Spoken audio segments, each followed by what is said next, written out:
Marine Corps base at San Diego, California, is a 20th century milestone in the evolution of Uncle Sam's most colorful and heroic military unit. Officially formed by the Continental Congress in 1775, the Marines have been in the thick of things ever since. Their history is a stirring drama over a span of more than 160 years. Preparing the modern Marine for the widened scope of his duties demands up-to-date housing, recreational, and educational facilities. For he must be trooper, technician, and tar combined to follow his profession as a soldier of the sea. On street corners throughout the United States, colorful posters beckon young men to the adventure, romance, and opportunity of the Marine Corps. Each applicant is subjected to close preliminary scrutiny by members of the recruiting detail, because only those of good mental and physical equipment are selected. The Corps today has a high percentage of high school graduates and a sprinkling of college men in its ranks. The recruit starts his career as a Marine by taking the oath of allegiance as a defender of his country. Then he gets his hair cut military style and receives the diversified paraphernalia that marks the first step in his transition from a civilian into a first-class fighting man.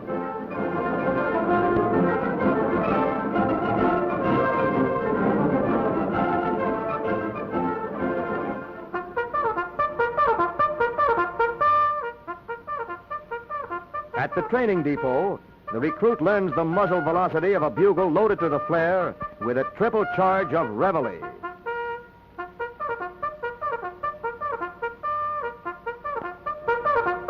The recruit depot like this one at San Diego provides the newly enlisted man with classroom courses to aid in adjusting him to his new profession. He learns to be part infantryman, part seaman, and part artilleryman. His military training has a seagoing background, so he becomes acquainted with the parts of the battleship, which is likely to be his new home.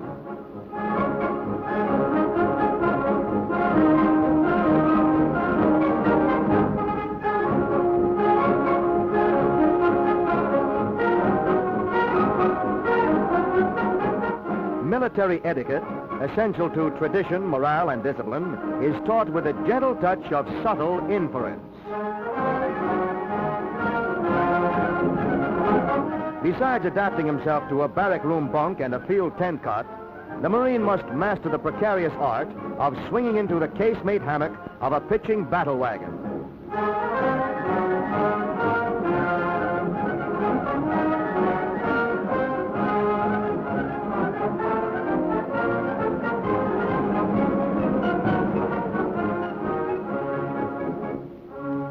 Leaving the classroom, the recruit takes a laboratory course with the awkward squad. Here, a case-hardened drill sergeant helps him differentiate his hay foot from his straw foot and determining the exact compass direction of an about face.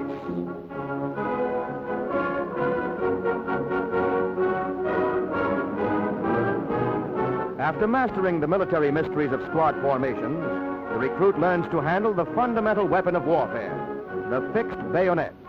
This drill teaches him a science which combines the elements of fencing, boxing, jiu-jitsu, and a bout with a medieval quarterstaff.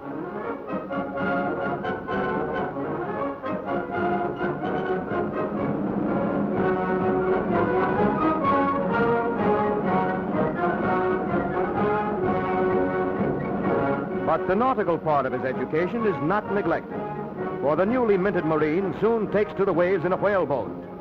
This combines a keen-edged sport with a physical exercise that loosens up the muscles left untouched by the manual of arms. For it takes a broad back and a strong pull to handle 12 feet of oar.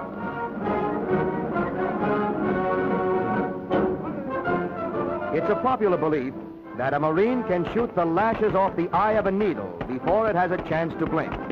But disregarding legend, the Corps deeply prides itself on its ability to coax 30 caliber clips out of a Springfield rifle and do high-scoring damage to a contour target.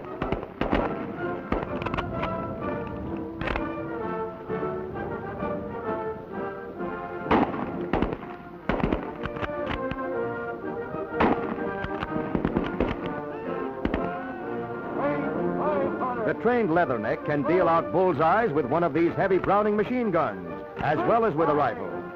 Regular service cartridges are fired from these weapons, which are of simple construction so as to facilitate transportation. But they're by no means easy to operate, for there's more to it than just pointing the muzzle and pressing the trigger.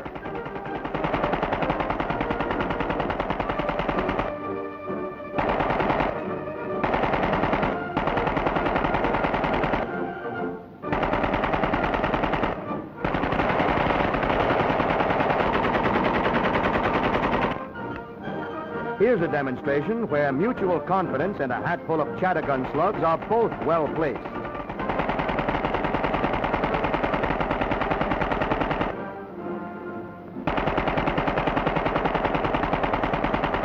A forward-moving target like this closely approximates actual combat conditions.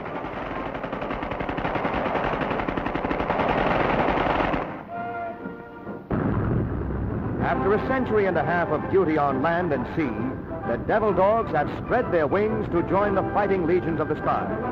And today, Marine Corps Aviation has its place in the front ranks of the world's crack combat units. The operating personnel consists of approximately 175 officers, 50 flying cadets, and about 1,100 enlisted men who are trained aviation mechanics, ground crews, and gunners. This group is rapidly being expanded as the entire Corps is being brought up to full peacetime strength.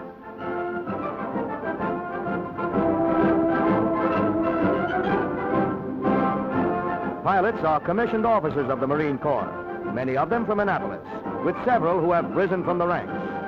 The Marine pilot is trained in both military and naval aerial tactics, and when he climbs into the cockpit, he's a match for anything in or under the sky. The present authorized strength of the Marine Corps Aviation is 9 squadrons, 7 of which are maintained for tactical purposes and 2 for general utility.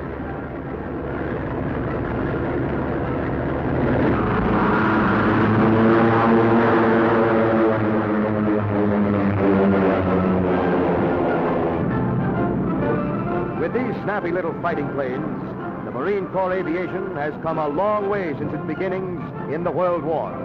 In 1918, the Marines came out of their overseas experience equipped with a few flying crates, single-engine seaplanes, Curtiss trainers, and rickety old jennies.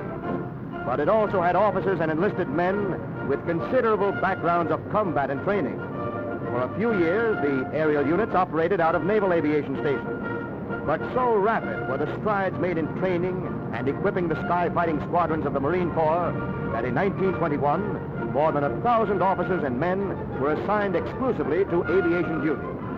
Today, the Flying Marines are known as one of the best-trained sky-fighting organizations in the world.